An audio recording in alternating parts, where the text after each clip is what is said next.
বিএনপির সঙ্গে পাকিস্তান হাই কমিশনারের বৈঠক। ডুম্বুর বাঁধের গেট আপনা আপনি খুলেছে দাবি ভারতের। মৌলভীবাজারে বিপদসীমার উপরে নদ নদীর পানি, নিম্ন অঞ্চল প্লাবিত। পাখির মতো গুলি করে মানুষ হত্যা ইতিহাসের চরম নিক্কারজনক অধ্যায়, বলছেন নুরুল। জানাবো বাংলাদেশে এখন লেভেল প্লেইং ফিল্ড হতে যাচ্ছে, বলছেন খসরু। এবং সর্বশেষ জানাবো অর্থের বিনিময়ে ভারতে আশ্রয় নেওয়ার অভিযোগ প্রভাবশালী বাংলাদেশিদের। দর্শক শুনছিলেন সংবাদ শিরোনাম, এখন বিস্তারিত। ডুম্বুর বাঁধের গেট আপনা আপনি খুলেছে দাবি ভারতের। ভারতের ত্রিপুরায় অবস্থিত ডুম্বুর জলবিদ্যুৎ প্রকল্পের গেট স্বয়ংক্রিয়ভাবে খুলেছে দাবি বলে করেছেন ত্রিপুরা সরকারের বিদ্যুৎ দপ্তরের সচিব অভিষেক সিং।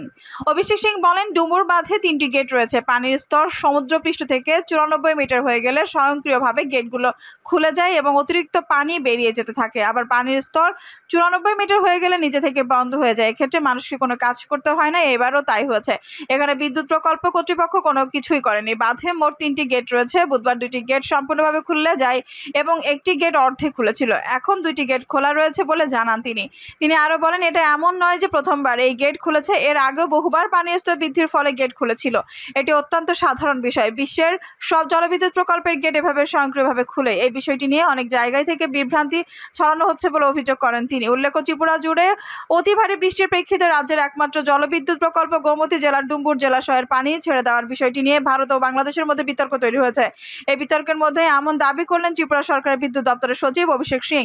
প্রসঙ্গত, ডুম্বুর বাঁধটি সীমান্ত থেকে বেশ দূরে, বাংলাদেশের 120 কিলোমিটারও বেশি উজানে অবস্থিত। এটি একটি কম উচ্চতার প্রায় 30 মিটার বাঁধ বা বিদ্যুৎ উৎপাদন করে ভারতীয় গ্রিডে সরবরাহ করে। বিএনপির সঙ্গে পাকিস্তান হাই কমিশনারের বৈঠক। বাংলাদেশ পাকিস্তানের দ্বিপাক্ষিক বিষয় নিয়ে বিএনপি মহাসচিব মির্জা ফখরুল ইসলাম আলমগীরের সঙ্গে বৈঠক করেছেন দেশটির হাই কমিশনার সৈয়দ আহমেদ ফারুক। বৈঠক শেষে সংবাদ সম্মেলনে আমির খসরু বলেন, দ্বিপাক্ষিক বিষয়গুলো নিয়ে আলোচনা করেছি। এর মধ্যে দুই দেশের ব্যবসা বাণিজ্য ও অর্থনীতি সম্পর্কে আলোচনা এসেছে। এছাড়া স্বাধীনতা, সার্বভৌমত্ব অনুক্ষণ রেখে এবং পারস্পরিক সুসম্পর্ক, শ্রদ্ধা ও সম্মান রেখে একে অপরের সঙ্গে যে সম্পর্ক সেটা এগিয়ে নিয়ে যেতে আলোচনা হয়েছে। পাশাপাশি আঞ্চলিক সহযোগিতার বিষয়ে আলোচনা হয়েছে। বাংলাদেশে এখন লেভেল প্লেইং ফিল্ড হতে যাচ্ছে, বলছেন খসরু। বিএনপি কমিটির সদস্য আমির খসরু মাহমুদ চৌধুরী বলেছেন, বাংলাদেশে দীর্ঘদিন লেভেল প্লেইং ফিল্ড অনুপস্থিত ছিল, এখন লেভেল প্লেইং ফিল্ড হতে যাচ্ছে। আমির খসরু বলেন, ঢাকায় নিযুক্ত পাকিস্তানের হাই কমিশনার সৌজন্য সাক্ষাৎ করেছেন। সাক্ষাতে আমাদের দ্বিপাক্ষিক বিষয়গুলো আলোচনা করেছি। দুই দেশের মধ্যে ব্যবসা বাণিজ্য, অর্থনীতি সবকিছু আলোচনা এসেছে। আমাদের সকলের স্বাধীনতা, সার্বভৌমত্ব অক্ষুণ্ণ রেখে একে অপরের সঙ্গে যে সম্পর্ক সেটা এগিয়ে নিয়ে যাওয়ার জন্য আলোচনা হয়েছে। আঞ্চলিক সহযোগিতার বিষয় নিয়ে আলোচনা হয়েছে। আমাদের পুরো দক্ষিণ এশিয়া আঞ্চলিক সহযোগিতার মাধ্যমে কি করতে পারি, পুরো অঞ্চল নিয়ে আলোচনা হয়েছে। আমির খসরু বলেন, দুই দেশের মধ্যে যে সম্ভাবনাগুলো আছে, ব্যবসা বাণিজ্য, অর্থনৈতিক সম্ভাবনাগুলো নিয়ে আলোচনা করেছি। মূলত ব্যবসা বাণিজ্যের ভিত্তিটা হলো কম্পারেটিভ অ্যাডভান্টেজের ভিত্তি, যা বাংলাদেশের অনেকদিন অনুপস্থিত ছিল, যেখানে পৃষ্ঠপোষকতার একটা ব্যবসা বাণিজ্য ছিল, যার কারণে কিছু লোক লাভবান হয়েছে, লেভেল প্লেইং ফিল্ড ছিল না। আমরা আলোচনা করেছি বাংলাদেশে এখন লেভেল প্লেইং ফিল্ড হতে যাচ্ছে। এই লেভেল প্লেইং ফিল্ডে কম্পারেটিভ অ্যাডভান্টেজের ভিত্তিতে যাদের যেখানে অ্যাডভান্টেজ আছে সেখানে একে অপরকে সহযোগিতা করব। তিনি বলেন, বাংলাদেশের যে পররাষ্ট্রনীতি, জাতীয়তাবাদী দলের যে পররাষ্ট্রনীতি, সকলের সঙ্গে সুসম্পর্কের মাধ্যমে আমরা আমাদের পররাষ্ট্রনীতিকে এগিয়ে নিতে চাই। সব ধরনের সহযোগিতা সহ কিভাবে এগিয়ে যাব, এই বিষয়গুলো আলোচনা হয়েছে। আমরা মনে করি সবার জন্য সমান অধিকার রেখে, লেভেল প্লেইং ফিল্ড রেখে এই দ্বিপাক্ষিক এবং আঞ্চলিক সহযোগিতার দিকে আমরা এগিয়ে নিয়ে যাব। বন্যা প্রসঙ্গে জানতে চাইলে তিনি বলেন, বন্যা ইস্যুতে দলের নেতাকর্মীরা কাজ করে যাচ্ছেন। আমি আগামীকাল যাব। এখন বন্যা নিয়ে কথা বললে ইস্যুটা ডাইভার্ট হয়ে যাবে, আমি তো বলতে পারি, কিন্তু আজকের ফোকাস তো থাকবে না। প্রত্যেকটা মিটিং এ একটা ভবিষ্যৎ আছে না, আপনারা তো রিপোর্ট করবেন বাংলাদেশের ভবিষ্যৎ কোথায় যাচ্ছে। আজকের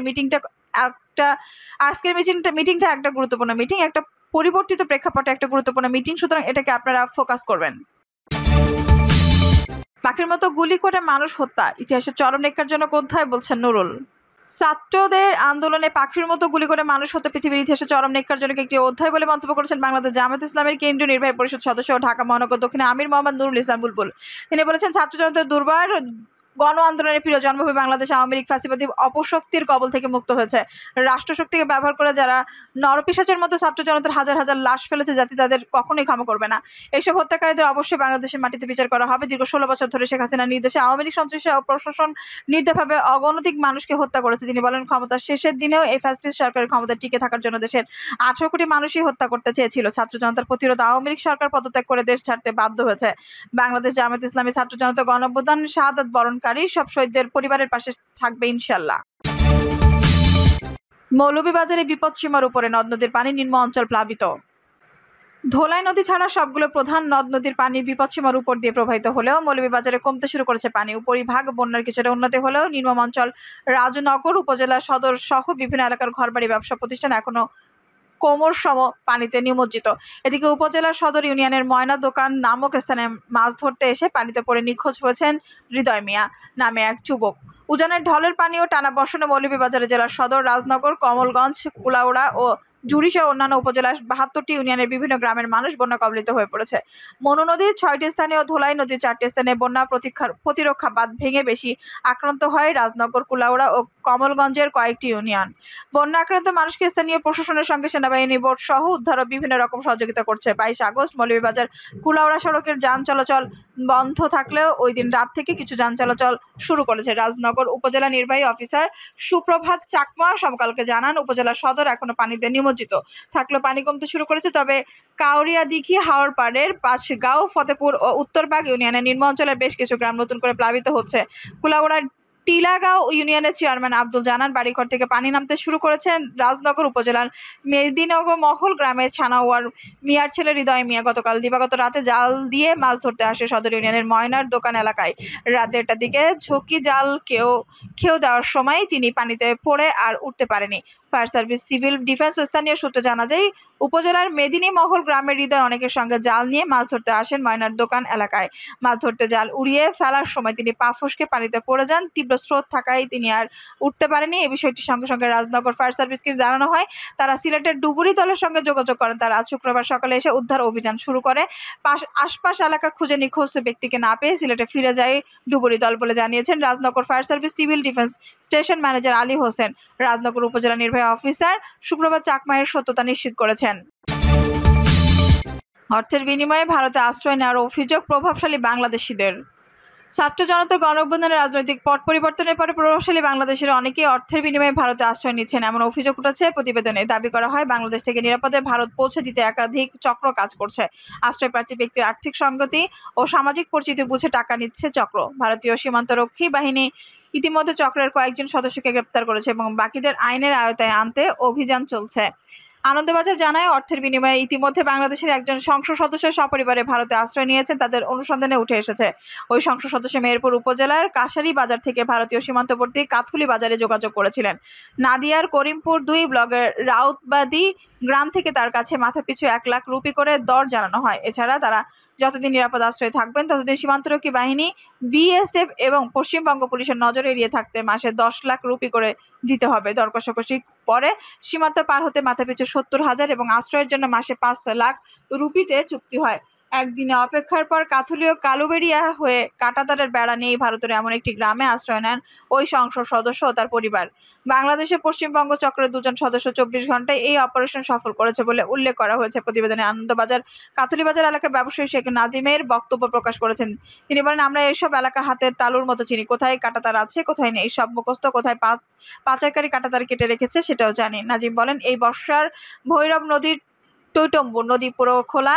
এদেশ থেকে যারা ও দেশে যেতে চাইছে, ভারতীয় আর আত্মীয়দের সঙ্গে যোগাযোগ রেখে শুধু সীমান্ত পার করিয়ে দিচ্ছি আমরা, বাকি দায়িত্ব ওদের। পারাপারে কে কত নিচ্ছে জানতে চাইলে এই ব্যবসায়ী বলেন, ঝুঁকি 2 পক্ষেরই রয়েছে, তাই টাকার ভাগাভাগিও সমান সমান।